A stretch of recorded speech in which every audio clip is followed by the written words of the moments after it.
दर्शकों, ये जो चेहरा हमारे सामने बैठा है, आज हम इनकी पूरी जीवन गाथा सुनने वाले हैं।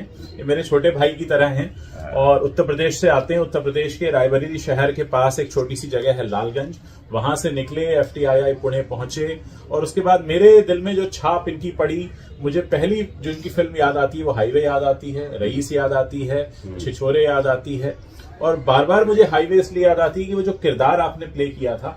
हम अभी शुरू से शुरू करते हैं, मैं थोड़ा बह गया जी। तो सहर्ष, बहुत बहुत स्वागत है आपका हमारे साथ। थैंक यू भाई। और शायद मुंबई में ये पहला इंटरव्यू है जो मैं किसी के घर में किसी एक्टर के घर में जमीन पे बैठ के कर रहा हूँ, तो ये एक बड़ी बात है। तो मैं चाहूंगा कि आपकी जो जिंदगी शुरू होती है 24 सितंबर 1983, 24 सितंबर सन 1981। अच्छा 81, ये मतलब ओरिजिनल वाला है। तो 1981 से जो आपकी कहानी शुरू होती है, मैं चाहूंगा कि आप सिलसिलेवार ढंग से हमें बताएं कि जब आंखें खुली तो घर में क्या देखा, माहौल क्या था, घर वाले क्या करते थे, आपसे क्या उम्मीदें थी, आपके मन में क्या चलता था, तो वहां से हम शुरू करें। हाँ, तो उज्जवल भाई, मुझे बहुत अच्छा लग रहा है आप घर आए। और देखिए, आप घर आए, मैंने बोला आपकी घर है जो भी है। कपड़े भी मैं समझ नहीं पा रहा था क्या पहनूं, आप अलमारी में गए, आपने सोचा, मतलब मैंने बोला आप देख लीजिए, सेम टू सेम ग्रीन पहना हुआ है। ये शर्ट जो है वो उज्जवल भाई ने निकाल के अलमारी से दी है मुझे, क्योंकि मैंने बोला आप मुझे समझाइए मुझे करना क्या है। बिल्कुल बिल्कुल। तो जो मुझे बताया जाता है कि मेरा जो जन्म है वो 24 सितंबर 1981 की सुबह 9 बजे हुआ है। ओके। जिला उन्नाव, अपनी नानी के यहाँ। और मैं 4 भाइयों में सबसे छोटा हूँ। अच्छा। और मेरे बारे में ये भी बताया जाता है कि मेरी माँ ने मेरा जो जन्म है वो अकेले दिया था। अच्छा। वो शर्म थी, तो उन्होंने घर में किसी को बताया नहीं कि मेरा जन्म हो रहा है। और उन्होंने जब मुझे पैदा कर लिया, मेरा नाड़ा कैसे भी काट लिया, उसके बाद फिर दरवाजा खोल के सबको इन्फॉर्म किया कि मैं पैदा हो गया। तो मेरा पैदा होने का कुछ ऐसा है कि बाकी संयुक्त परिवार से हूँ, वर्षों से, पीढ़ियों से मेरा घर जो है एक साथ रह रहा है। बाबा के पिता, उनके पिता सब एक ही घर में हमारे यहाँ रहते हैं। वहाँ क्या किस रोजगार से संबंधित? पढ़ाई का माहौल मेरे यहाँ बचपन से बहुत अच्छा रहा है। बहुत ही अच्छा था और अभी भी भगवान का शुक्र है, अभी भी अच्छा है। अब मेरे बाबा का जो वो था कि वो पढ़ाई में उनका बड़ा वो था कि कुछ भी हो जाए, भोजन नहीं है, कपड़े नहीं है, चीजें नहीं है, लेकिन पढ़ाई का माहौल घर में सही रहे, बच्चे अगर पढ़ लिख जाएं तो चीजें हो जाए। बिल्कुल। तो मेरे जो बाबा थे वो सबका था कि पढ़ लिख जाए, तो उन्होंने घर में पढ़ाई का जोर दिया सबको। तो धीरे धीरे क्या हुआ, मेरे पिता इम्यूनाइजेशन ऑफिसर हुए। अच्छा। उस दौर में बहुत सारी उन्होंने परीक्षाएं दी, पास पे, लेकिन प्राइमरी हेल्थ सेंटर में इम्यूनाइजेशन ऑफिसर के पद पे उन्होंने हो गया। तो घर का पढ़ाई का माहौल शुरू से अच्छा था, अभी भी अच्छा है। मैं शायद इकलौता था कि मैं पढ़ाई में, कोशिश मेरी बहुत थी कि मैं सब कुछ पढ़ूं, मन लगाऊं, लेकिन मेरी समझ इतनी बेहतरीन नहीं थी कि जैसे घर में लोग हिंदी, फिजिक्स, केमिस्ट्री, बायोलॉजी समझते थे, मुझे कठिनाई होती थी। लेकिन मैं फेल नहीं होता था। एग्जाम के 2 महीने पढ़ के मैं निकाल लेता था एग्जाम की घर में क्या होगा कि पंडित का लड़का फेल हो गया। बड़ा दबाव रहता था हमारे यहाँ कि घर परिवार जिले में मेरे घर में कोई फेल हो जाए तो ये मतलब बर्दाश्त के बाहर है कि फेल नहीं हो सकते। इतने सारे अध्यापक हैं कि लोग टॉप कर रहे हैं, फर्स्ट आ रहे हैं, तुम फेल कैसे हो गए? तो ये था, ये सिलसिला। ये कब आया आपके दिमाग में कि आपको अभिनेता बनना है? मतलब इतने सारा जो मैंने, अच्छा वो आपने इतना बहुत डिटेल में बताया है हमारे दर्शकों को भी, उनको भी समझ में आ रहा होगा कि इतने सारे अध्यापकों और पढ़ाई लिखाई के बीच में ये अभिनय कहाँ से मतलब रुचि आती है? मुझे लगता है जब से मैंने, अब मैं पूरा याद करने की कोशिश करूंगा, बचपन से ही थोड़ा गाने वाने का शौक तो था। अच्छा। लेकिन घर में इन चीजों के लिए मना करते थे। मतलब कबीर के दोहे, सूरदास के दोहे को अगर आपने घर में गा दिया आसपास, तब तो उसकी स्वीकृति है। रामायण बोल दिया, रामायण पढ़ लिया, वो है। लेकिन अगर फिल्मी गाने वो सब किया तो घर में डांट पड़ जाती थी। तो गांव में बचपन में जैसे गाय भैंस चराने निकला तो गाना बजाना मेरा खेतों में चुपचाप होता था। गाया, ये गाया, वो गाया, सब मन का, लेकिन घर परिवार के सामने नहीं गाता था। अच्छा। बट मुझे लगता है मेरे जैसे पिता का साहित्य में रुचि थी, बट जॉब अलग करते थे। उधर सब कवि सम्मेलन में जाना, वो करना, नामवर, गुलाब, रजनीश, इनके साथ उठना बैठना, ये सब उनका दौर था। लेकिन ये इम्यूनाइजेशन का काम इसलिए करते थे कि घर परिवार कैसे चलेगा। बट साहित्य में रुचि थी और अभी भी है। अब फिर मुद्दा आया कि अब इंटर क्या किया जाए, तो ये हुआ फिजिक्स लिया जाए या मैथ लिया जाए। तो घर में एक चिंतन का माहौल था कि इनको क्या दिया जाए, ये क्या कर पाएंगे, फिजिक्स या मैथ। तो घर में माहौल हुआ कि मैथ कठिन होगा इनके लिए, मैथ रहने देते हैं, बायोलॉजी इनको दिलाया जाता है। पिता और चाचा का सब डिसीजन था, तो मैंने कहा बायोलॉजी। और ये हुआ बायोलॉजी करो और सीपीएफटी की तैयारी करो, डॉक्टर बनो। मैंने फिजिक्स लिया और खूब मन लगा कि पढ़ने की कोशिश की। उधर बैसवारा में हमारा एक स्कूल है, बैसवारा इंटर कॉलेज, गांव से 6 किलोमीटर दूर। बाकी की पढ़ाई गांव स्तर पे ही किया है। मन लगा के पढ़ाई की, सब कुछ वही स्थिति थी जो physics, chemistry, biology, English, Hindi ये पढ़ता तो था, लेकिन मेरी इतनी क्षमता नहीं थी कि मैं चीजों को बहुत एक्सीलेंट तरीके से समझूं। पर लगा था, जूझता था। एक साल बाद में थोड़ा बोर होने लगा था। अच्छा। और उसी दौरान किसी गांव के व्यक्ति ने चुपचाप मुझे लखनऊ के दर्शन करा दिए। अच्छा। घर वालों को पता नहीं ये बात। पहली बार लखनऊ हुआ है जिंदगी में, पहली बार लखनऊ। चारबाग स्टेशन से साइकिल से किस तरह लखनऊ घूमा, हजरतगंज, ये नॉवेल्टी सिनेमा, साहू, ये वो। उसने खूब फिल्में दिखाई मुझे। ये सब शहर का अनुभव करा दिया चुपचाप। शाम को हम धीरे से ठेले में पकड़ के घर आ गए। किसी को नहीं पता चला मैं कब लखनऊ गया हूँ, कब आ गया हूँ। अब शहर के प्रति एक आकर्षण आ गया मन में। गांव गांव बहुत हो चुका था।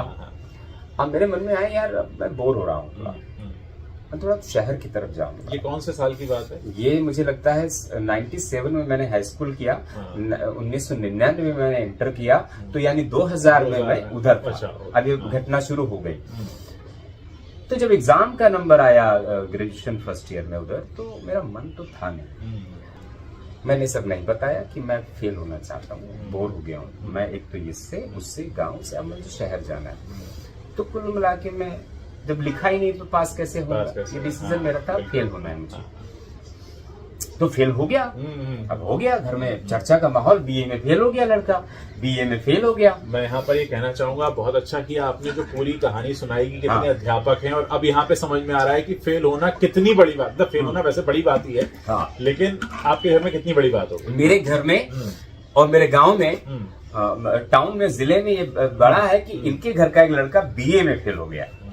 मतलब हिंदी अर्थशास्त्र, और इसमें फेल हो गया जिसमें इनके घर के लोग एमएससी है, पढ़ाते हैं, टॉपर हैं, और ये जीतू फेल हो गए। बट ये मेरा कठिन डिसीजन था क्योंकि मैं अब बोर होने लगा था। तो इस तरह थोड़ा दौर चला है। फिल्में में देखने लगा था लखनऊ में, तो फिल्मों के प्रति आकर्षण खूब बढ़ा। मुझे लगता है कि वो कौन सा साल था जब कभी खुशी कभी गम आई थी, 2001 रहा होगा, वही रहा होगा। और मैं निकला हूँ नॉवेल्टी सिनेमा से देख के, उस फिल्म का मेरे ऊपर बहुत असर पड़ा। अच्छा। सबके अभिनय का और उस फिल्म का। तो मैं भटका, तो मुझे लगा यार ये चीज तो मुझे बड़ी अच्छी लग रही है, ये चीज बड़ी खूबसूरत सिनेमा, इसमें कहीं कुछ हो सकता है, इसमें कहीं कुछ हो सकता है। बट सिनेमा देख के असर हुआ और ये थॉट मेरे अंदर आया, नॉवेल्टी सिनेमा हॉल, ये क्या है, ये कोई काम है, ये कोई काम है, कोई चीज है, नाटक नौटंकी। ये रिएक्शन मिलता है, नाटक नौटंकी। अब पंडित के घर का नाटक नौटंकी करेगा। अभी घर में गंभीर माहौल था, तो मेरे घर में कुछ लोग सुनते हैं, कुछ लोग रिएक्ट नहीं करते। और मुझे याद है फिर ऐसा माहौल था, मेरे छोटे चाचा वैसा सब बैठे थे, और सब बात सुन के समझने के बाद यही बोला कि उस लाइन में हम तुम्हें कुछ गाइड नहीं कर पाएंगे, क्योंकि हमारा अनुभव नहीं है हमारे, तो देख लो, सोच समझ के जाओ, लेकिन एक काम करना कि वापस फिर मत आना। ये मत कहना कि असफल हो गए या फेल हो गए, जाओ तो फिर लगे रहना। 500 रुपए कमाना या 5000 रुपए कमाना हम लोगों को नहीं चाहिए। हम लोग सब समर्थ हैं, काम कर रहे हैं, जॉब कर रहे हैं, अपना देख लेना। असफल ये मत बताना कि हम असफल, फेलियर बन के मत आना, ये मत आना। ये बात मेरे परिवार के, संयुक्त परिवार के लोगों की राय थी। सबकी। और बाकी बोले जहां तक हमारी दौड़ है, हमारे यहाँ एक दौड़ शब्द बाबा भी इस्तेमाल करते थे, जहां तक हमारी दौड़ हम करेंगे, लेकिन निराश होके हताश होके मत आना। ये मत बोलना कि अब मैं ये भी लाइन छोड़ रहा हूँ। थी कि मुझे सिलेक्शन वर्कशॉप में मिल जाए और मैं सीखूं, बस। मुझे आता कुछ नहीं था, मुझे आता कुछ नहीं था। सब वर्कशॉप में जाते थे, इंटरव्यू हो रहा है, जाना। उस दौर में सुशील कुमार सिंह, सिंहासन खाली है के राइटर, भारतेंद्र निर्देशक, और सब मनोज शर्मा, ललित सिंह पोखरिया, ये सब लोग इंटरव्यू बोर्ड में थे। और सब जा रहे हैं, आ रहे हैं, जा रहे हैं, आ रहे हैं, और सबको एक रसीद दी जाती थी कि आप सिलेक्ट हो जाए, फीस जमा कर दीजिए। 500 रुपए वर्कशॉप की फीस थी 1 महीने। मेरा जब नंबर आया, मैं अंदर गया हूं, तो मैं खड़ा था, मुझे याद है सुशील कुमार सिंह, मिल कुमार थपलियाल और मनोज शर्मा जैसे लोग थे। मुझसे पूछा गया क्या करते हो, मैंने सब बताया। इस लाइन में तो कोई रुचि थी नहीं मेरी, मतलब योग्यता नहीं थी, अनुभव नहीं था, बस रुचि थी। तो ये हुआ कुछ करके दिखाओ, या क्या पढ़ा, कुछ आता ही नहीं, तो सन्नाटा, कुछ कर ही नहीं पा रहा हूं बिकॉज मुझे कुछ आता नहीं। तो मैंने बोला कि मैं सिर्फ सीखना चाहता हूं सर। तो बोले ऐसे तो कुछ नहीं होगा, हम ऐसे कैसे ले सकते हैं, कुछ तो आना चाहिए आपको, कुछ तो ज्ञान हो, कोई नाटक पढ़ा हो, कविता पढ़ा हो, कुछ तो हो। ठीक है जाइए। तो मैं बाहर आ गया, मैं खड़ा था, सबको रसीद मिल चुकी थी, सबसे बोला जा चुका था कि 500 रुपए दे दो सिलेक्शन। तो लगभग मुझे याद है 100 लोगों में 99 लोग सिलेक्ट हो चुके थे। अच्छा, मैं नहीं हुआ। और ये बात शाम तक हो गई, मैं वहीं खड़ा था, उदास हो गया था, निराश हो गया था कि यार मेरा यहाँ भी नहीं हो रहा है। अब तो यहाँ भी, मतलब मैं सिर्फ सीखना चाहता हूँ, बाकी कुछ नहीं, अब यहाँ नहीं हो रहा है। पता नहीं उन लोगों ने क्या सोचा है जाके आपस में, कि बोला होगा अच्छा इसको भी बोल दो, दे दो, आ जाए 500 रुपए जमा करके। ये कहानी हुई। मुझे हुआ कि ये सर सीधे 500 रुपए जमा कर दीजिए, आप भी वर्कशॉप में आ जाए। मैं आपको बता नहीं सकता हूं मैं कितना खुश था। इतनी खुशी, मुझे आंखों से आंसू टपक रहे थे। उस धन्यवाद था सबका। बस अब शुरुआत हुई वर्कशॉप की, भारतेंद्र नाट्य एकेडमी की वर्कशॉप की, जो कि 4 महीने की थी। पहले 1 महीना, बाकी की मन होगा तो 3 महीने में बच्चे आएंगे। वो सिलसिला वर्कशॉप का शुरू हुआ। राष्ट्रीय नाट्य विद्यालय के टीचर्स, बीएनए के टीचर्स के दौर चले। मैं उसमें बस था और सीखने का मन था, बस सीखूं, समझूं। तो वो सब पढ़ाते गए और मैं जूझ के, मेरा मन था बस सीखूं। तो वहां जो माहौल बना, मैंने देखा जब मुझे कोई एक्सरसाइज दी जाती थी, मुझे जो चीजें कुछ कराई जाती थी, मैं करता था तो लोगों को अच्छा लगने लगा, सबको, और टीचरों को, सबको। तो वो प्रशंसा करने लगे, तालियां बजाने लगे, ऐसा। तो मेरे अंदर एक उत्साह बढ़ने लगा। वो कहीं ना कहीं आपके अंदर छिपी हुई प्रतिभा थी जो निकल के एकदम से सामने आ गई। अब वो कह रहे हैं, तो कोई कह रहे गाओ, तो अब मैं गाने लगा, क्योंकि चोरी छुपे गा रहा था खेतों में, किसी को पता ही नहीं मैं गा रहा हूं। तो वहां गाने लगा, तो तालियां, चीजें कर रहा हूं, वो कर रहा हूं। तो अब बात बनने लगी, तो लोग खुश होने लगे कि अच्छा कर रहे हैं, अच्छा कर रहे हैं, अच्छा कर रहे हैं। अब ये हुआ कि 1 महीने से 3 महीने में कौन जाएगा, तो बहुत सारे लोगों ने वर्कशॉप छोड़ दी थी। अब 3 महीने में किसी को रुचि नहीं थी, और बाकी उनको भी सिलेक्ट करना था कि इन 100 में से हम 22-23 लोग कौन लेंगे। तो उन 22-23 में मेरी जगह बन गई कि 3 महीने के वर्कशॉप। अब मैं वहां भी मन लगा कि खूब काम कर रहा हूं, यानी उस काम में मेरा मन लगने लगा। मैं लगाने भी लगा और लगने भी लगा। और वो कलाकार के जो आसपास के दौर के लोग थे, चाहे वो बीएनए के फर्स्ट ईयर के स्टूडेंट हों, वहाँ के जो टीचर्स हों, या विजय शुक्ला या मनोज शर्मा, लोग मुझे पसंद करने लगे, मुझे बिठाने लगे अपने पास, बातें करने लगे, मुझे गाइड करने लगे कि अभी तुम ये पढ़ो, वो पढ़ो, नाटक पढ़ो, कहानी पढ़ो, फलाना पढ़ो, दिमाग। मैं वो जितनी बातें होती गई, मैं मानता गया। इस तरह अब इधर वो भी अभी उपहास का ही दौर है, जब गांव में आ रहा हूँ कि नाटक कर रहे हैं, ठीक है, मैं कर रहा हूँ, मेरा मन लगने लगा। अब लगने लगा। फिर वर्कशॉप खत्म की 4 महीने की, फिर नाटकों में मुझे काम मिला। अच्छा मुझे याद है पहला जो नाटक है अंधेर नगरी भारत दुर्दशा में मुझे कल्लू बनिया का रोल मिला। अच्छा अच्छा और दूसरा नाटक था भारत दुर्दशा हाँ। जिसमें मुझे रोग का कैरेक्टर मिला। हाँ। तो वो मैंने बहुत मन से किया, प्रशंसा हुई, तालियां बजी। रवि नागर, वो जो रवि नागर थे वहाँ लखनऊ में, जो उनके पुत्र भी और नाटकों में काम करते हैं, उनसे मिला हूँ। वो भी नाटकों में संगीत देते अच्छा, हैं। अच्छा। तो वो मुझे गवाते थे। अच्छा तो भीड़ से निकाला, हाँ, सबकी हाँ, टेस्टिंग होती है ना, हाँ, कौन गा, तो मुझे उठाते थे, तू वहां का इधर अब बैठ। तो इस तरह हुआ कि तू गा। तो मुझे अंधेर नगरी भारत दुर्दशा में गाता था, और जब मैं कभी चोरी छुपे थक गया और नहीं गाया तो पहचान लेती, अच्छा ये नहीं गा रहा है। अच्छा बोले साले तू गा, तू जब गाता है तो 20 के बराबर गाता है। हाँ। तो इस तरह मेरा मंचों में गाने का अभ्यास शुरू हुआ है। उसका योगदान मैं रवि नागर को दूंगा, जो अब इस दुनिया में नहीं है, बट उनके बेटे वही चीजें कर रहे हैं। हाँ। तो मेरे मुंह से निकला, सर फिल्मों के प्रति आकर्षण मेरा है, ज्यादा है, मंच के प्रति भी है, सब है, लेकिन फिल्मों के प्रति, सिनेमा के प्रति मेरा बहुत आकर्षण है। मुस्कुराए और उन्होंने बोला कि एक काम करो, पूना में एक्टिंग कोर्स शुरू हो चुका है। अच्छा 2004 से FTI पुणे में एक्टिंग कोर्स शुरू हो चुका है, वहां आवेदन करो। अगर वहां सिलेक्शन हो जाए तो बेहतर होगा, क्योंकि जब फिल्म में ही मन लग रहा है तो वहीं से करोगे। तो वहां वो संस्थान तुम्हें ज्यादा मदद करेगा पढ़ने में, लिखने में, माहौल में, क्योंकि वो चारों तरफ सुबह वो फिल्मी ही माहौल है, फिल्मी माहौल है। हाँ, हाँ, तो अब मेरा जो गोल है हाँ, हाँ, हाँ, वो FTI की तरफ बढ़ा, हाँ, कि मुझे यहाँ सिलेक्शन लेना है। तो उसमें मुझे था कि मेरा FTI में सिलेक्शन हो जाएगा। तो अभी हमारे अवनीश भाई का बड़ा मानना, अभी अवनीश भाई का इधर रंगशिला चलता है, सब बड़ी लंबी कहानी है वो। तो दुर्भाग्यवश इंटरव्यू में मेरा नहीं हुआ। अच्छा ओके। अच्छा, इंटरव्यू मेरा सही से हुआ भी नहीं था, बहुत तमाम तरीके के सवाल थे, वो अभी नहीं कहना है, वो कुछ बहुत हो जाएगा। यानी मेरा इंटरव्यू ठीक से नहीं हुआ कि उन लोगों को लगा कि कहाँ बात बनेगी।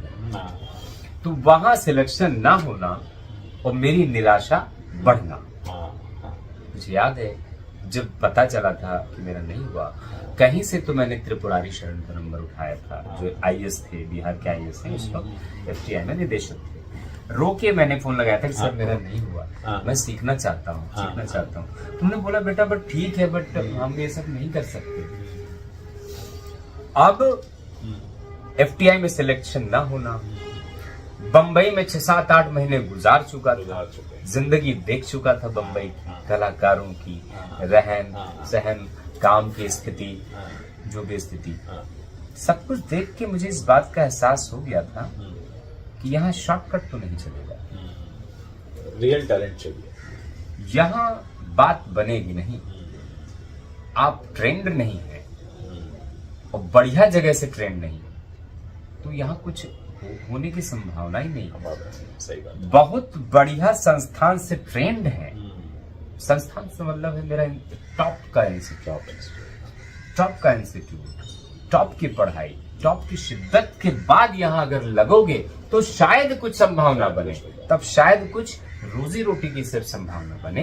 ये एहसास मुझे हो चुका था इन 8 महीने के बंबई की जिंदगी देख देख। अब मन में ये सब चीजें तो हो गई थी ना, इतने वर्ष दे दिए, 2002 से 7 थिएटर ये वो, अब मैं जाऊं कहाँ? अब BA में मैं क्या करूंगा? अब तो ये कर चुका हूं ना, होगा तो यही होगा जो होना है, नहीं तो नहीं होगा। तो मैं आज ये बात खुल के आपके सामने बोल रहा हूं, मैं अस्वस्थ हो गया और ये बात सिर्फ मेरे बड़े भाई रामेंद्र कुमार शुक्ला, मैं बातें बहुत गंभीर जो हैं भाई से ही शेयर करता हूँ, क्योंकि मैं देखता हूँ कि मेरी बात को कौन समझ पाएगा, सुन पाएगा। मैं उन लोगों से बातें नहीं करता हूँ जो सुनते नहीं, सुन नहीं सकते, समझ नहीं सकते। तो मैं अपने बड़े भाई को हमेशा अपने मन की बात ज्यादा बताई, आज भी मैं उन्हीं को बताता हूँ। वो सुनते हैं, मेडिकल लाइन से भी हैं तो समझाते हैं, अभी ये करो, बड़े भाई को समझाए। तो फोन में बात करते करते मैं रो पड़ा था। FTI में सिलेक्शन ना होना, विस्लिंग आउट की स्थिति ऐसी हो जाना, अंग्रेजी सीख सीख के पागलपन की स्थिति हो जाना, तमाम लोगों के जो वो थे कि मन उदास हो चुका था, निराश। उन्होंने बोला ठीक है आ जाओ, घर आओ, यहाँ कुछ सोचते। अच्छा। अब यहाँ मुझे याद है सुबह मैं सब पैकिंग कर रहा था तो BNA भारतीय नाट्य अकेडमी की जो टीम थी बस सब कोई ऐसे ही बैठा था, ये सब पैकिंग कर रहा है अपनी। अब लोग कह रहे हैं ऐसे मत जाओ, सामान रखो, हम आएंगे लखनऊ तो दे लेंगे। बट मेरी आंखों से आंसू टपक रहे हैं। खैर कैसे भी करके मैं गया हूँ। ये 2 बैग ऐसे थे मैं निकला हूँ। किसी ने मुझे स्टेशन पे बिठाया, रिजर्वेशन था नहीं जनरल का, टिकट लेके मैं पहुंचा हूँ। सामान जनरल का टिकट लेके भीड़ में है। सबने मुझे विदा किया, दुखी मन से किए जा रहा है, लेकिन मेरा था वापस तो नहीं आऊंगा इस शहर में। और एक्टर बनना ये सब खत्म हो चुका था। 2005 के बाद मैं घर गया हूँ, टिकट नहीं मिला था, जनरल का टिकट लिया था। तो वॉशरूम के पास बैठ के मैं पहुंचा हूँ। मेरे यहाँ रामायण हो रही थी, तो सबको कुछ अंदाजा हो गया था ये वापस उस शहर से आ गया, बट उतना रिएक्शन नहीं था। बड़े भाई को पता था मैंने स्थिति थोड़ी कमजोर है, और मुझे ये लग गया था कि यार सब गड़बड़ा आ गया यार, पढ़ाई भी नहीं कर पाया, ये भी नहीं कर पाया, ऐसा हो गया। जब स्वस्थ हुआ तो फिर से वो FTI शुरू हुआ। अच्छा। स्वस्थ मतलब 95% स्वस्थ हो गया। अब मैं फिर से 2000 यानी 5 में सिलेक्शन नहीं हुआ, 6 में अस्वस्थ था, 7 में मैंने फिर से शुरुआत की। फिर से तैयारियों का दौर वही चला। तो मुझे याद है मैं इलाहाबाद में रिटर्न दे के आया। 2-3 महीने बाद रिजल्ट आया कि मैं हो गया। मैं गांव में खेतों में ही कहीं रह रहा था, रिटर्न में हो गया। अब खुशी का ठिकाना नहीं। बट अभी 2 एग्जाम और, तो घर में था अच्छा और है। हाँ मैंने कहा 2 एग्जाम और। घर वालों को आश्चर्य होता था कौन सी परीक्षा है, स्कूल में 3 एग्जाम होने, केवल ट्रेनिंग के 3 एग्जाम होने। अभी ऐसानी की नौकरी दे रहे हैं ना, अभी तो पढ़ना है, उसके बाद भी संघर्ष ही करना है। फिर मैंने इंटरव्यू ऑडिशन की तैयारी शुरू की। जो मेरी समझ थी, जो मेरा ज्ञान था, वो सब करना शुरू किया। सेंटर लिया दिल्ली। धीरे धीरे मैं टच में था दिल्ली। तो लास्ट मोमेंट पे ये हुआ कि सर दिल्ली में बड़ी भीड़ है, तो आपका पूना में कर दिया गया। तो फिर मैं टच में लगातार धीरे धीरे 1 हफ्ते पहले चलता है कि पूना में नहीं, हम उत्तर प्रदेश वालों को कलकत्ता बुला रहे हैं, SRFTI। अच्छा। अब आपको मैं ये घटना बता देता हूँ। और लगभग 24 से 48 घंटे पहले मुझे पता चला कि मेरा इंटरव्यू तो कलकत्ता में है, SRFTI में। यानी दिल्ली कैंसिल हुआ, पूना कैंसिल हुआ, SRFTI। जब मैंने जिक्र किया घर परिवार से, शाम का वक्त था, नीम के पेड़, तो मेरे घर में सन्नाटा कि कलकत्ता में कौन सी जान पहचान है, कैसे जाओगे, हटाओ, छोड़ो। मैंने कहा छोड़ तो नहीं सकता हूं, जाऊंगा तो एग्जाम तो देके मानूंगा। अब मेरे बाबा टाटा टिनब्लेड का मत, तो लोग पता लगाने लगे कि कलकत्ता में कौन है, गांव का कलकत्ता में कौन है। तो कोई कह रहा है अरे वो फलाने थे, वो अंगौछा का धंधा करते थे, वो अब ऐसी चर्चाएं शुरू हो गई कलकत्ता का। लेकिन बात कहीं बनी नहीं। मैंने कहा यार अब मुझे छोड़ो, इतना अकेले सफर कर चुका हूं कि मैं कलकत्ता चला जाऊंगा, SRFTI ढूंढ लूंगा, परीक्षा दे दूंगा मैं, छोड़िए। अब रायबरेली रेलवे स्टेशन में गया हूं, वहां पे ट्रेन ही नहीं मुझे मिल रही है। अच्छा। क्योंकि बाढ़ का सीजन, सारी ट्रेनें बंद। उस वक्त जो दौर चल रहा था महीना, ट्रेनें ही बंद, बाढ़ का सीजन। एक ट्रेन में मुझे, और मैंने उनको बोला कि मेरा इंटरव्यू है कल सुबह 10 बजे SRFTI में। तो एक ऑप्शन कुछ दिया गया कि एक ट्रेन है, जनरल का टिकट मिलेगा, बाथरूम के पास बैठ के जाना पड़ेगा। अरे मैंने कहा दीजिए, मैं कलकत्ता तो पहुंचू। फिर वो ट्रेन लिया है, मैं कैसे कलकत्ता पहुंचा हूँ, कलकत्ता से फिर दूसरी एक टैक्सी से कैसे भी करके सियालदा स्टेशन पहुंचा हूँ। सियालदा में पता लगाया कि यहाँ रुकू कहाँ, देर हो चुकी थी। 150 रुपए में मैंने कमरा लिया और मैंने वहां रेस्ट किया। कैसे मैं गया हूँ, रात को खाना खाया, खाना मिला नहीं, कलकत्ता का भोजन कैसे मिला, वो सब अलग कहानी है। SRFTI पहुंचा हूँ, वहां भी वही भीड़, अच्छा, ऑडिशन देने वालों का दौर। लेकिन वहां मैं मौन था कि सबसे पहले तो इंटरव्यू ऑडिशन में जब मैं जाऊंगा, मेरे मन में था मैं बोलूंगा क्या। अच्छा, तो जब मेरा नंबर आता है तो इंटरव्यू पैनल पे त्रिपुरारी शरण, विस्लिंगुड के डायरेक्शन डिपार्टमेंट के सोमनाथ, और हमारे FTI के वो अभी नहीं है डायरेक्शन बैच के श्रीवास्तव जी थे। तो इतने साल क्यों नहीं किया, क्या नहीं किया, मैंने वजह बताई कि मैंने क्यों नहीं, मेरा ब्रेक ये 2006 क्यों ब्रेक हुआ वो भी बताया। फिर जब शांति हुई कि क्या किया जाए इनका, तो मैंने एक रिक्वेस्ट की थी सबसे पैनल से। मैंने कहा सर 2005 में मैं इंटरव्यू में आया था और मेरा इंटरव्यू नहीं हुआ था, उससे सवाल और ही कुछ किए गए थे, तो वो जो ऑडिशन उसका दौर हुआ नहीं। मैं आपसे प्रार्थना करता हूँ सबसे कि मेरा इंटरव्यू और ऑडिशन अच्छे से लिया जाए, बाकी सिलेक्शन हो या ना हो मुझे कोई फर्क नहीं पड़ता। तो मुस्कुराए, फिर वो मुझे बोला गया जाओ। तो मेरा इंटरव्यू ऑडिशन त्रिपुरारी शरण और इन सब की मदद से हुआ बड़ा अच्छा। जम के सवाल, जम से नाटकों की स्पीच का दौर चला, बल्कि गाना गवाली फोक कव्वालियों के दौर चले, इम्प्रोवाइजेशन के दौर चले। यानी कि अब मैं संतुष्ट, वो संतुष्ट, मैं निकला हूं। बाहर टीम भी निकल रही थी, सब किस सोमनाथ जी ने देखा।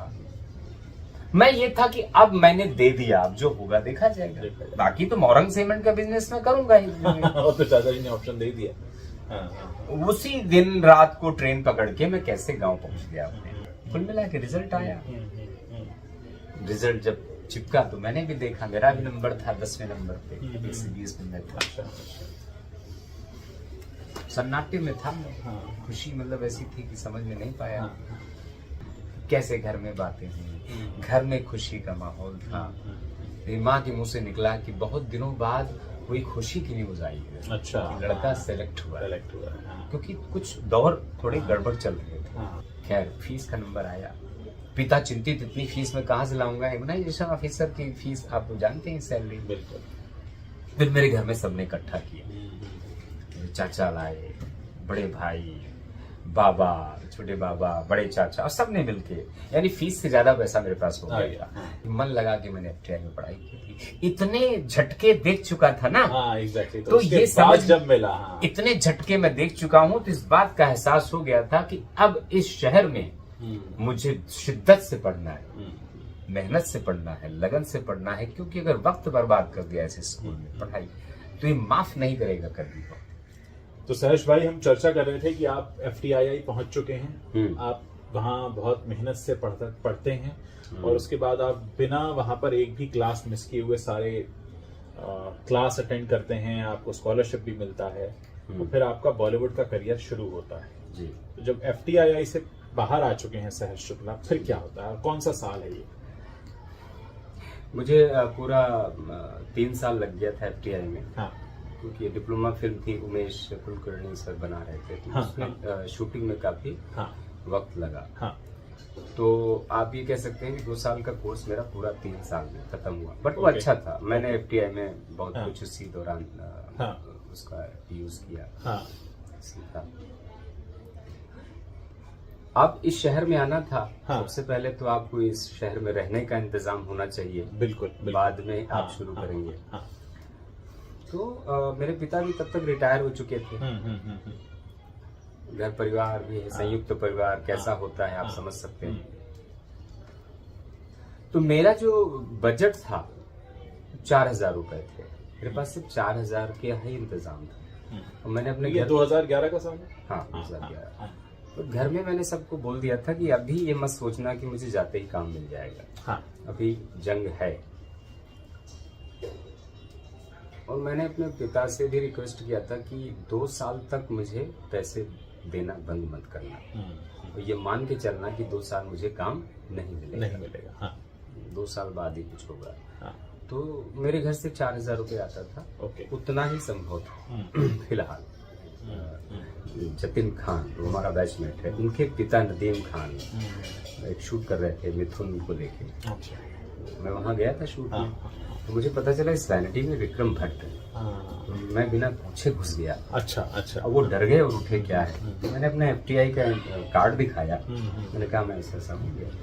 तो उन्होंने मुझे बोला कि तुम FTI से हो तो मैं तुम्हें कोई गलत न्यूज़ नहीं दूंगा, सलाह ये दूंगा कि तुम बड़े लोगों के चक्कर में मत पड़ो। अच्छा। हाँ, उससे कुछ नहीं होगा। बड़े लोग जो हैं वो बड़े लोगों में उलझे हुए हैं। बड़े लोगों की समस्या ये है कि वो बड़े लोगों में उलझे हैं, वो छोटे लोगों पे वक्त नहीं दे पाएंगे। तो मैं तुम्हें ये सलाह दूंगा, तुम छोटे लोगों पे वक्त बिताओ, यानी कि डायरेक्टर के असिस्टेंट और नीचे के लोगों पे इनमें जाओ। मेरा कोशिश वहाँ शुरू हुई, धीरे धीरे पता चलना शुरू हुआ कि ऑडिशंस कहाँ होते हैं, ये वो। फिर सब जो कास्टिंग डायरेक्टर्स थे जिनके नाम मैंने FTI से सुने थे, मुकेश छाबड़ा भाई का, ये बड़े बड़े नाम जो मैं FTI से सुन रहा था, सबके नाम मैं सुनने लगा। अब ढूंढ रहा हूँ स्पेसेस, रोज सिलसिला वही था, नहा धो के बैग लेना, वहाँ 2000 बजट में मुझे देखना है, पैदल भोजन। तो वड़ा पाव समोसा का दौर चला, हफ्ते में एक दिन थाली का दौर था, वहीं पे थाली ये खाता था जो 75 रुपए की थी, जो कि रोज नहीं खा सकता था। 2000 में मुझे करना है, सफर भी करना है और फिर बस में चढ़ना है या लोकल में चढ़ना है। लोकल अवॉइड करता था क्योंकि लोकल का अनुभव मेरा बुरा था, घुस गया तो निकल नहीं पाया, निकला तो निकल नहीं पाया, अंधेरी की जगह कांदीवली उतर रहा हूँ, कांदीवली की जगह जोगेश्वरी उतर रहा हूँ। तो बस मुझे अच्छी लगती थी, लेकिन बस में क्या था, मैं पैदल चलता था, कि जब थकता था तो बस में चढ़ता था। तो MG रोड से बैग पकड़ना और वहीं रहता था 5 किलोमीटर साथ। और सब जगह चेक करना, पहले पूरा श्रीजी चेक करना, फिर आरामनगर पार्ट 1 पार्ट 2 चेक करना, फिर 4 बंगला महाडा चेक करना। जो हमारे दर्शकों को नहीं पता, जो मुंबई के बाहर के, उनको बता दूं कि आरामनगर एक इलाका है जहां पर सारे ऑडिशंस होते हैं और जितनी भी बड़ी फिल्में बनती हैं उनके कास्टिंग डायरेक्टर्स भी वहीं बैठते हैं, चाहे मुकेश छाबड़ा हो या कोई बनर्जी साहब हो, सारे के सारे वहीं, कास्टिंग के वाले भी वहीं पर हैं। हाँ तो फिर वो हुआ, फिर सलाह का दौर चला। हमारे सीनियर्स थे ही यहाँ, जदीद भाई, राजू भाई, टीटू भाई, सबकी सलाह से मैं लिस्ट बनाने लगा कास्टिंग डायरेक्टर्स की, और तमाम लोग मिलने लगे, जो कोऑर्डिनेटर्स की लिस्ट एंड कास्टिंग डायरेक्टर की लिस्ट। तो ये हुआ था, फोकस यहीं पे करना है, only coordinator and casting director. तो मैसेज आते थे कोऑर्डिनेटर्स की, मैं भी जाता था सब जगह, डू आई फिट। कहीं मौका मिला तो ऑडिशन दिया, नहीं तो 99.9% ये होता था, आप फिट नहीं है। अच्छा, ये दौर चला गया अराउंड 2 साल हो गए थे मुझे, यानी 2011 एंड 12 बात कुछ बनी नहीं, भटकने का दौर था। पिता पेंशन से जो देते थे, लेकिन अब वो भी बोलने लगे आप स्वावलंबन की तरफ बढ़ो, स्वावलंबन की तरफ बढ़ो। लेकिन मुझे मालूम था ये तो होना ही है, लेकिन बोल के आया था। स्कॉलरशिप के पैसे कुछ मदद कर रहे थे, वो बचा के रखे थे। उत्तर प्रदेश सरकार और इनलैक्स वाली जो स्कॉलरशिप मिली थी, उनके पैसों ने मेरी मदद की। धीरे धीरे मुझे काम मिलना शुरू हुआ। वन डे इस शहर में पहला काम मुकेश भाई के थ्रू मिला। अच्छा। उनकी टीम से ये हुआ, शाहिद में एक छोटा सा रोल करेगा। अरे मैंने कहा बिल्कुल। बोला छोटा सा ही करेगा, बाद में बड़ा काम करेंगे। ठीक है, गया। 1-2 दिन का काम था। राजू भाई के ऑफिस का वो बनना था, वो मैंने शिद्दत से काम किया। कुछ था नहीं, बट एक सीन था। हंसल सर ने भी शायद बोला कि लड़के का कुछ था नहीं, लेकिन जितना था शिद्दत से किया। तो ये न्यूज आने लगी कि मैं काम मेहनत से कर रहा हूँ। फिर सारे दरबार में मैं जाता था, लेकिन ये मुकेश भाई की जो ऑफिस था वहाँ ज्यादा शिद्दत से जाता था। यहाँ से कुछ हो सकता है, यहाँ से कुछ संभावना मेरी बन सकती है। तो रोज जो आने का दौर है, इसमें भी कुछ चीजें हुई। जैसे किसी ने बोला कि अरे वो बताओ यार, तुम्हारा FTA वाला रोज आ जाता है, रोज ऑफिस में ऑडिशन पूछता है, फिर वहीं सामने पेड़ के नीचे बैठता है और फिर पानी भी मांगता है, क्योंकि तब तक थक चुका होता था, तब थकान आ चुकी होती थी वो सब पे। मुकेश भाई के ऑफिस में सबके ऑफिस जाता था, हर दरबार में जाता था, लेकिन मुकेश भाई के ऑफिस लास्ट में जाता था कि यहाँ से कुछ तो उम्मीद हो सकती, मिल ही जाएगा कुछ होगा। 2 साल बाद फिर इस रोड में भटक रहा था। मुकेश भाई और आकाश भैया भाई इधर जा रहे थे, चाय कॉफी में वही था, तो आकाश भैया ने मुझे इधर बुलाया, इधर आ, कहाँ से तू? मैंने कहा यहाँ से। अच्छा, फिर गए, फिर आए, तू यूपी से है क्या? अच्छा, फिर गए, यूपी में कहा? मैंने कहा रायबरेली, लोकल लैंग्वेज मैंने या। फिर गए, मुकेश भाई लोगों ने कुछ तो बात की, फिर अच्छा एक काम कर, तो कल एक ऑडिशन दे देना। वहाँ पे वैभव भी शांत है, वो टेस्ट लेंगे। फिर लोग चाय कॉफी चले गए। मुकेश भाई ने ऐसे उंगली किया, अच्छा काम किया था तूने वहाँ, हम काम करेंगे। जो साहस आया, कुछ होगा। उसके पहले हाँ, अगली में भी एक छोटा सा किरदार फिर मिला। वैभव भाई ने कैसे, मतलब वहीं से फिर काम मुकेश भाई के ऑफिस से शुरू हुआ। उसमें 1 दिन का काम था, इसमें 2 दिन का काम था। अगली में हाईवे का टेस्ट हुआ। आकाश भाई ने एक पेपर दिया, ये पढ़ ले, ज्यादा तैयारी मत कर, तो ज्यादा तैयारी करता है, वो नहीं चाहता हूँ, पढ़ अपने हिसाब से दे। ऑडिशन दे दिया, भूल गया, बोला खराब होगा तो मंडे बुलाऊंगा, सैटरडे ऑडिशन था।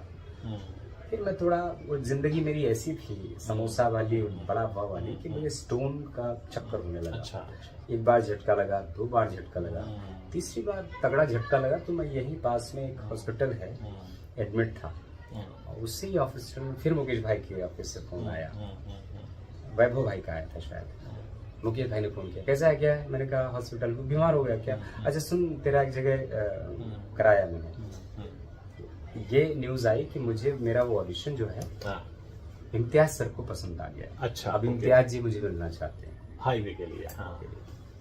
वहां से मैं निकला हूँ हॉस्पिटल से, और नहा धो के वैभव विशांत भाई के पास, जिनकी अभी एंटीकास्टी है, उनके साथ मेरी मीटिंग हुई इम्तियाज जी से। इम्तियाज जी ने खूब बातचीत की, पूछा कहाँ से हो, कैसे हो। बाद में पता चला वो बिहारी ही देख रहे थे, लेकिन संयोगवश, सौभाग्यवश मेरा टेस्ट उनको अच्छा लग गया। तो बोले अच्छा एक काम कर, तो यूपी का ही रख, जिला रायबरेली का ही रख। इस तरह मुझे हाईवे में काम मिला। अच्छा। और फिर हुआ धन की बात, मेरा एक धन डिसाइड हुआ। मुझे याद है, मैं साजिद सर के ऑफिस से वर्सोवा विलेज तक 1.5 लाख रुपए उस फिल्म में मेरा अमाउंट फिक्स था। 17 दिन का काम था। मैं इतना खुश था कि साजिद सर के ऑफिस से वर्सोवा तक पैदल आया हूँ, केवल ये बोलते हुए 1.5 लाख। बस से बात कर रहा हूँ, रोड से बात कर रहा हूँ। पहली कमाई थी बड़ी, 1.5 लाख। यानी कि मुझे लगा 1.5 लाख में तो मैं 2 साल मुझे काम नहीं मिला तो मैं संघर्ष कर लूंगा, क्योंकि जिंदगी में वैसे ही जीऊंगा ना। मैं पैसे को हावी होना ही नहीं है, मुझे देना है। पिता को खुशी में फोन लगाया और उठाया, मैंने कहा मेरा हो गया और 1.5 लाख। तो पिता ने बोला शाबाश शाबाश जीतू शाबाश, लेकिन 1.5 लाख दे देंगे। अब पिता को यकीन नहीं है कि 1.5 लाख मुझे मिल जाएगा। फिर मेरे अंदर डर आया, मैंने कहा नहीं, बड़े लोग हैं, काफी बड़ा ऑफिस था उनका, तो देख लेंगे शायद, बट चलो खुश। अब मुझे लगा पिता का जो 4,000 है मैं स्टॉप करूंगा, घर का मिलना। फिर धीरे धीरे हाईवे में मन लगा के काम किया। कैसे जिंदगी में पहली बार फ्लाइट में बैठा हूँ, तभी से 2013 में ही फ्लाइट में पहली बार बैठा था। तो शूट कहाँ हुआ था वो? दिल्ली, हरियाणा, राजस्थान, जयपुर, अजमेर, सांभर, हिमाचल प्रदेश एंड जम्मू कश्मीर, इतनी जगह शूट हुआ था। मैं सांभर से मैं लास्ट था, और दिल्ली में शूट हुआ। धीरे धीरे अब मेरी सड़क में, अभी भी सड़क में भटकने की ही दौर चल रहा है। ऑडिशन का दौर डुबाई फिट वाला था। बट हाईवे जब रिलीज हुई है, हाईवे, तो उसमें मेरे काम को लोगों ने पसंद किया। 2015 में आई है। 14 में आई होगी, 13 में जो भी आई हुई है। फिर मेरा इंटरव्यू भी हुआ मुकेश भाई के साथ, मेरा, दुर्गेश और हाईवे के और दूसरा कलाकार थे, प्रदीप नागर। अभी स्थिति ये हुई कि मेरी सड़क में भटकने की स्थिति कम हो गई। अब मुझे ऑडिशन के कॉल आने लगे। तो मैं उनसे एक वक्त मांगता था, एक तैयारी करता था, प्रिपरेशन करने के बाद ही जाता था ऑडिशन। तो इस तरह मुझे टेस्ट आने लगे, बट वही है, हर दरबार में भटकता था, हर दरबार में कोशिश करता था, लेकिन मुकेश छाबड़ा उसकी टीम से ही टेस्ट आते थे। अच्छा, आपको मतलब ये वहीं से खास काम बात मिल रहा था, वहीं से काम। वहीं से हुआ। आज भी दौर वही है। मैं शुक्रिया सबको अदा करना चाहूंगा। आज मैं इस मंच के माध्यम से भी बोलूंगा, मैं बोलता नहीं हूँ क्योंकि बातें बहुत हो जाती हैं। तो धीरे धीरे ऑडिशन आने लगे, तैयारी करने लगा, जाने लगा, तो फिर सिलसिला फिर बढ़ा। यानी कि जो तो हाईवे आई, फिर रईस आई। पहले नॉकआउट मिली थी, जिसके नॉकआउट। कास्टिंग डायरेक्टर अभिषेक भाई थे। अच्छा। तब मैं एक्टिंग फर्स्ट ईयर में अभिषेक पढ़ रहा बनर्जी, था। हाँ। जिंदगी की पहली फिल्म थी मेरी नॉकआउट। जिंदगी की पहली फिल्म, पहला सीन इरफान के साथ किया था, बट उस वक्त acting first year pass out हो रहा था। वो उसके कास्टिंग डायरेक्टर थे अभिषेक बनर्जी भाई। तो इस तरह शुरुआत हुई, तो फिर ऑडिशन आने लगे, मैं सिलेक्ट होता गया, तो सिलसिला फिर धीरे धीरे लाइक नॉकआउट, शाहिद, शूटर, अगली, हाईवे, पीके, बेंगिस्तान, तलवार, रईस, रंगून, छिछोरे, बच्चन पांडे, ग्रहण, ये जो दौर है, आज शायद 39 फिल्में मेरी रिलीज हैं, 5 रिलीज में हैं, लेकिन ये एक सिलसिला है। और मैं उन सारे इसके माध्यम से उन डायरेक्टर्स का धन्यवाद जरूर दूंगा जिन्होंने मेरे पर भरोसा किया, उन प्रोड्यूसर्स का, उन राइटर्स का धन्यवाद दूंगा जिन्होंने भरोसा किया। खासकर सबसे बड़ा जो है वो कास्टिंग डायरेक्टर्स जिन्होंने मुझे ऑडिशन के लिए बनाया। उसमें से मुकेश भाई की पूरी टीम को मैं हृदय से धन्यवाद देता हूँ। आज बोल रहा हूँ, मैं थोड़ा सोशल मीडिया में नहीं लिखता हूँ, उसकी बहुत सारी वजह है। अभिषेक बनर्जी भाई, उनकी टीम, मुकेश छाबड़ा की पूरी टीम, आकाश धैया, वैभव विशांत, राकेश खरे, सब मंधार भाई, अनुजा जी, बहुत लंबी लिस्ट है। और फिर कुछ काम हनीत रेहान की टीम से मिले, करण बजाज से मिले, लंबा है। लेकिन सबसे ज्यादा जो सरवाइव कर पाया मैं, आज कर पा रहा हूँ, वो एमसीसी टीम से, छाबड़ा की टीम से। तो सिलसिला अभी भी चला आ रहा है। ऑडिशन के दौर अब आते हैं, मैं तैयारी करता हूँ, मैं देता हूँ। तो इतनी फिल्मों में काम किया है, रिलीज होने वाली है, और अभी भी मैं लोगों से काम ही मांग रहा हूँ, ऑडिशन ही मांग रहा हूँ। बहुत अच्छी बात है कि आप काम मांग रहे हैं। मैंने अभी पिछले दिनों इंटरव्यू सुन रहा था मैं मनोज वाजपेयी का, उन्होंने कहा मैं आज भी काम मांगता हूँ। हाँ। तो काम मांगना का सिलसिला तो नहीं रुकना चाहिए, लेकिन मेरे को सवाल है आपसे कि पहला तो ये कि गांव में क्या असर हुआ, जो गांव का एक लगभग ऐसा लड़का था जो फेलियर था, जो फेल होके वापस आ गया था, जिससे कोई उम्मीद नहीं थी, क्या रिस्पॉन्स था उन लोगों का जब वहां पे आपका काम देखा गया? तो उपहास बहुत उड़ा, बहुत ही उड़ता रहा है। बहुत लोगों ने उड़ाया, अरे ये बनेंगे, वो बनेंगे, फलाने मक्का। जब मैं असफल होके, बीमार होके गांव में गया था, तब भी मुझे याद है कितने लोगों ने उपहास पीठ पीछे उड़ाया था, अरे यार ये एक्टर बनने गए थे, एक्टर बनने गए थे। सब मुझे मालूम था। और विरोध भी हुआ, घर का विरोध हुआ, ज्यादातर घर वाले ही विरोध करते हैं, माता पिता परिवार की, आप कहाँ। देन स्वीकृत फिर हुई कि अब हाँ काम मिलने लगा। जब रिलीज होने लगी चीजें तो स्वीकृतियां मिलनी शुरू हुई। आपको मैं 2-3 सवाल पूछना चाहूंगा। हाँ। अब आपने 40 फिल्में करीब कर ली जी। 40 फिल्मों के बाद अब आपको जब काम मिलता है, उसका जो पैसा तय होता है वो आपकी शर्त होती है, सामने वाले की? सामने वाले की। यानी 40 फिल्में करने के बाद भी, मैं अपने दर्शकों को बताना चाहूंगा कि 40 फिल्में करने के बाद भी आपको आपकी शर्त का पैसा नहीं मिलता है। तो ये उन छोटे शहरों में बैठे हर उस लड़के लड़की को जानना चाहिए जो फिल्मी दुनिया में आने के सपने देखते हैं कि 40 फिल्में करने के बाद भी, पहली फिल्म तो भूल ही जाइए, पहली फिल्म में तो आपको मतलब जो मिल रहा है तो आपको लगेगा भगवान का प्रसाद है ये। तो आज अगर ये स्थिति है। दूसरा, मैं जो एक गैंग सिस्टम है बॉलीवुड में, कहा जाता है किस गैंग में हो, किस ग्रुप में हो, ये सब बहुत असर करता है क्या? मैंने कभी गैंग पे भरोसा नहीं किया, ना रंगमंच के वक्त, ना FTI में भी, कि ये कलकत्ता की लॉबी है, ये यूपी की लॉबी है, ये बिहार की लॉबी है, ये चेन्नई की लॉबी है। मेरा लॉबी पे यकीन शुरू से नहीं था, आज भी नहीं है। मेरा इस बात पे यकीन था कि अगर मैंने पढ़ाई की, अगर मैंने शिद्दत से काम किया, तभी यहाँ भी काम मिलेगा। क्योंकि फाइट FTI में भी है कि आपको जो प्रोजेक्ट्स में अगर काम मिलता है तो वहां भी उतनी ही फाइट है जितनी यहाँ एक्टर्स के लिए फाइट है। तो मैं वहां भी लॉबी पे मेरा यकीन नहीं था कि मैं इनकी पार्टी में जाऊंगा तो काम मिलेगा, इनकी महफिलों में बैठूंगा तो काम मिलेगा। मेरा यह यकीन था सुबह से लेकर रात तक मुझे जस्ट पढ़ना है, सीखना है, पढ़ना है, सीखना है, और जो काम देगा शिद्दत से करूंगा, बाकी मुझे क्लास करनी है।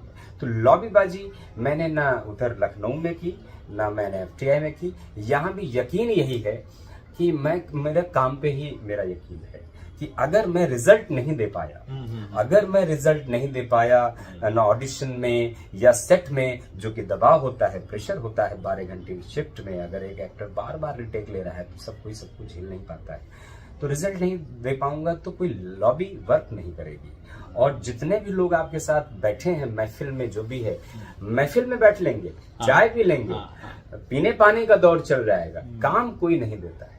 काम आपको तभी देगा जब आप रिजल्ट देते हो। आज भी इतना काम करने के बाद ऑडिशन ही मुख्य स्रोत है काम मिलने का।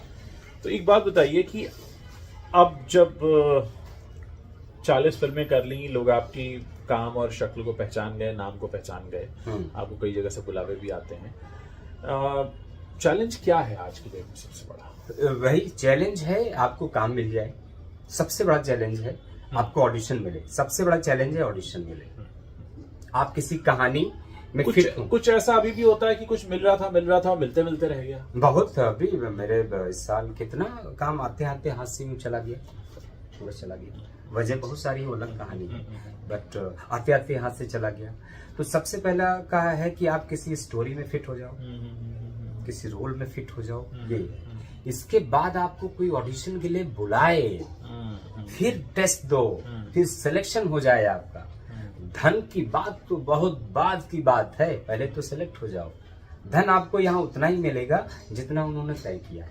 एग्जैक्टली। उनका और बजट आपका मन नहीं है, कुछ प्रॉब्लम है, दूसरा एक्टर है, तीसरा है, तो लंबी लिस्ट है, उसको मिले। तो एक सबसे बड़ा सच जो हमें आपके इंटरव्यू में हमको पता चल रहा है, हमारे दर्शकों को पता चल रहा है कि फिल्म इंडस्ट्री में अपनी जगह बना लेने के बाद भी आपकी मर्जी का पैसा नहीं मिलता है, आपका अपर हैंड पैसे के मामले में नहीं होता है, और आपके सब्स्टिट्यूट मार्केट में 10 खड़े होते हैं। 10 नहीं, बहुत खड़े होते हैं।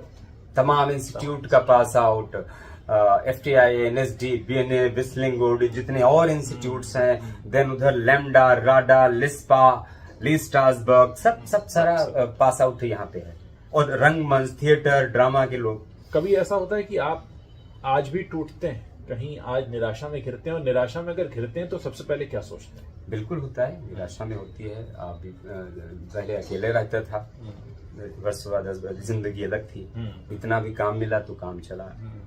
अभी परिवार बढ़ गया है, पत्नी आ गई है, 1 BHK है, जरूरत है पैसे की, तो निराशा होती है। काम नहीं मिला, टेस्ट नहीं मिले, ऑडिशन नहीं हुआ, सिलेक्शन नहीं हुआ, धन नहीं मिला, पैसे नहीं आए, तो दबाव बढ़ता जाता है, प्रेशर बढ़ता जाता है। आपको रेंट देना है, मकान मालिक मानने के लिए तैयार नहीं है, और फिर अगर दुर्भाग्यवश कुछ फ्रॉड हो गया, चीजें हो गई, चीजें बढ़ गड़बड़, तो और निराशा, हताशा हावी होता है। मैं आपसे जानना चाहूंगा कि अभी तक आपने जिनों के साथ काम किया है, क्योंकि मुझे बार बार आपका जब मैं ख्याल करता हूँ तो मुझे सबसे पहला जो सीन याद आता है वो आलिया भट्ट के साथ जो आपने किया था हाईवे में। जी। मैं सबके साथ आपके काम का अनुभव जानना चाहूंगा, जितने भी बड़े नामों के साथ आपने काम किया है शुरू से लेकर। मैं शुरू से लेके बता रहा हूँ, जो मणिशंकर, हंसद सर, देखो काम का अनुभव लगभग 99.99% मेरा सबके साथ बहुत ही बेहतरीन रहा है।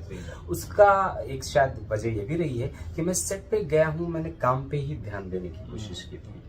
तो मेरा पर्सनल व्यक्तिगत मानना है कि आप अगर अपने काम में ही फोकस करते हैं, ध्यान देते हैं, दूसरी चीजों पे आपका दिमाग नहीं होता है, तो तमाम सारे लोगों का सहयोग होने लगता है। अगर आप दूसरी चीजों पे फोकस करने लगते हैं तो बात वहां गड़बड़ होती है।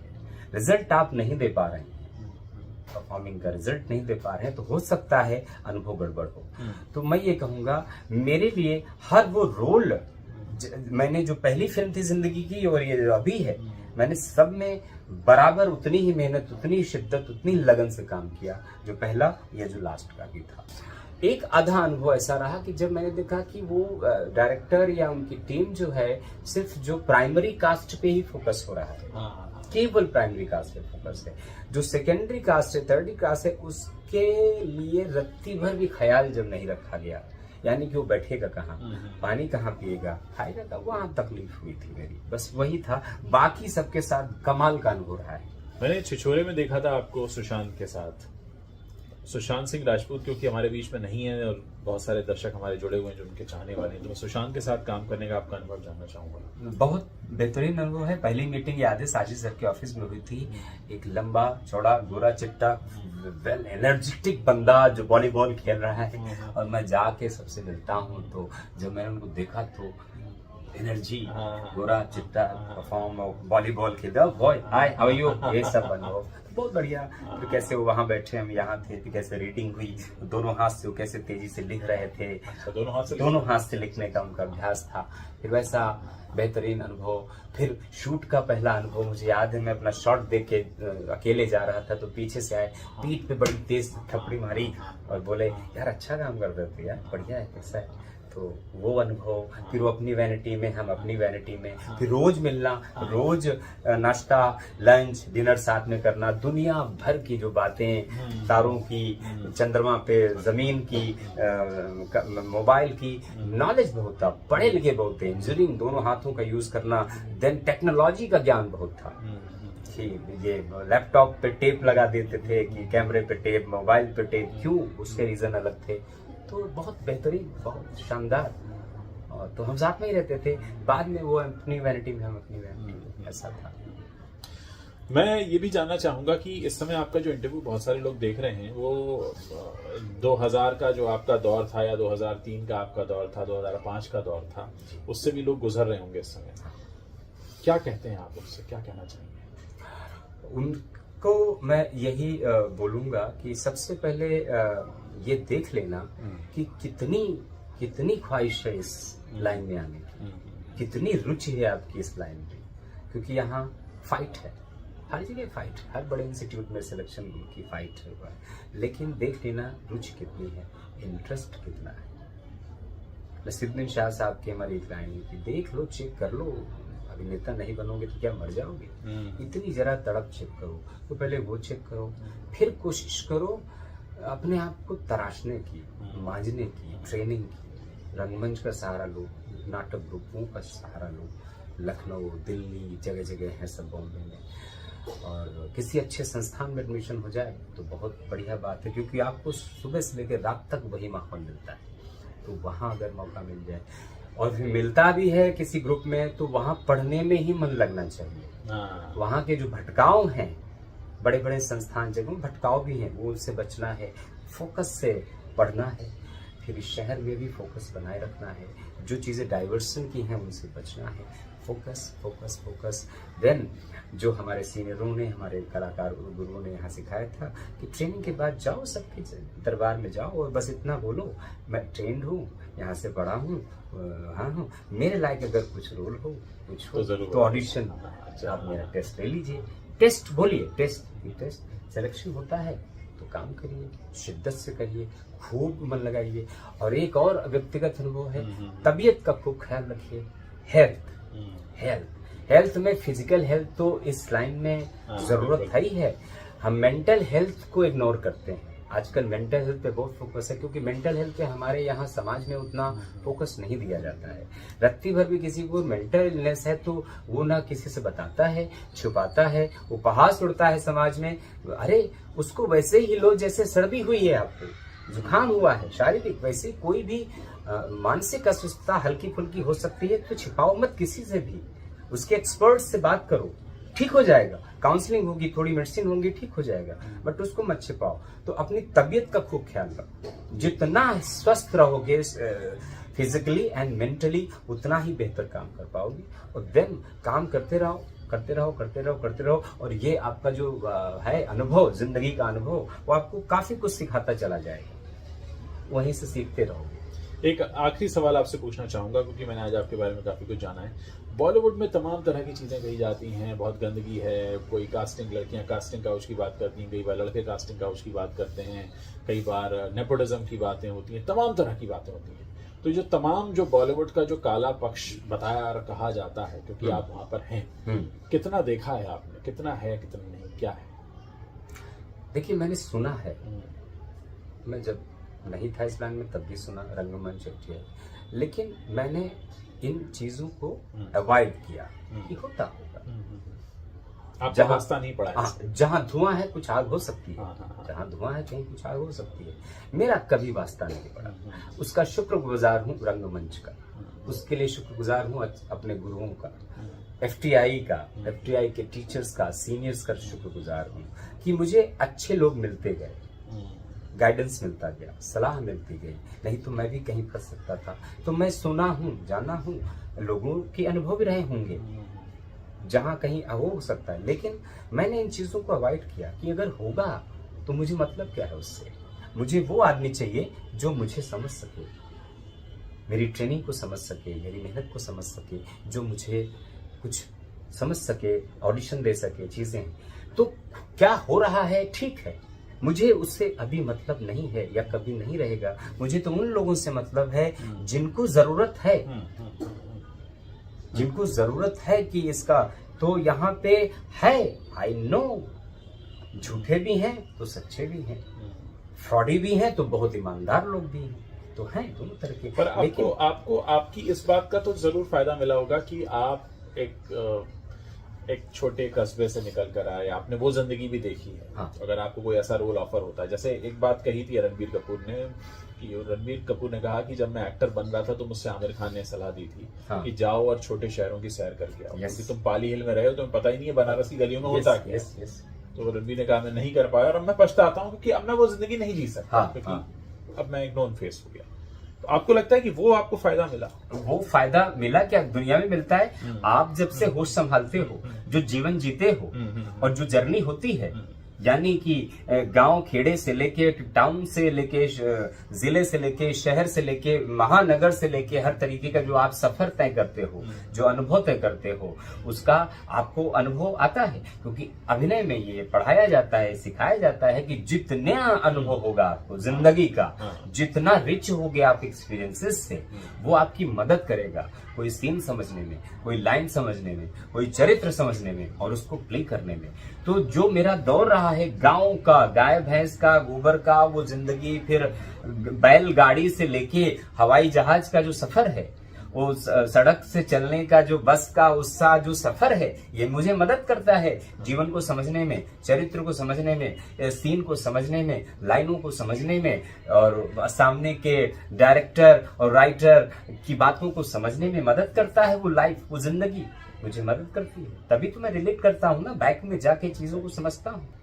तो एक्सपीरियंस, हमारे जो एक्टिंग के ग्रेट एक्टिंग के टीचर हैं हिंदुस्तान या दुनिया के, बोलते हैं एक्सपीरियंस, इसीलिए वो पढ़ने का जोर देते हैं। जितना हो सके आप पढ़िए, साहित्य पढ़िए, एक्सपोजर जितना मिल जाए, नाटक, कहानी, कविता, उपन्यास, संस्मरण, रिपोर्टाज, चीजें पढ़िए, देखिए, लाइव ट्रैवल करिए, लोकल ट्रेन, बस का, रोड का, फ्लाइट का, जो भी जितना एक्सपीरियंसेस देख सकते हो, सुन सकते हो, पढ़ सकते हो, वो सब काम आता है। मुझे बहुत अच्छा लगा सहर्ष आपसे आज बात करके। आपने बहुत खुलकर बात बताई और बहुत शुरू से लेकर आपका जो अनुभव, मतलब आपने बताया किस तरह के परिवार से आप आते हैं, अध्यापकों का खानदान आपका, और वहां से पढ़ाई में फेल होना, शहर बदलना, एक्टिंग में लगभग फेल हो जाना और फिर से वापस आना और फिर संघर्ष करना। आपका संघर्ष आज तक चल रहा है। आपकी जो जर्नी है, मुझे लगता है हमारे दर्शकों के लिए बहुत महत्वपूर्ण है, और खासकर उन लोगों के लिए भी जो बहुत छोटे शहरों में रहकर बड़े सपने देखते हैं। सपने सच होते हैं, आपको देखकर लगता है? बिल्कुल, मतलब आप लगे हो तो कुछ ना कुछ तो मिलेगा, ये खराब ना हो, तबीयत खराब ना हो। तबीयत में मैं दोनों बातें कहता हूँ, mental health and physical health, इस पे ध्यान देना है, फोकस करना है जरूरी। बहुत बहुत शुक्रिया हमसे बात करने के लिए। Thank you so much. मैं आपको आपकी आने वाली सभी फिल्मों के लिए शुभकामना देता हूँ, और बाकी मेरे लिए प्रे करना कि मुझे ऑडिशन मिले। अरे बिल्कुल, आपको मिलेंगे टेस्ट मिले, बिल्कुल मिलेंगे। और अगर कोई प्रोड्यूसर, कोई कास्टिंग डायरेक्टर इंटरव्यू देख रहे हैं, तो मैं अपनी तरफ से भी कहना चाहूंगा कि जितनी संघर्ष के साथ आप निकल कर आए हैं, तो आपका हक बनता है कम से कम ऑडिशन लेने का। हाँ, मतलब मेरा एक टेस्ट तो करिए, मेरा एक ऑडिशन तो करिए। Thank you so much, thank you.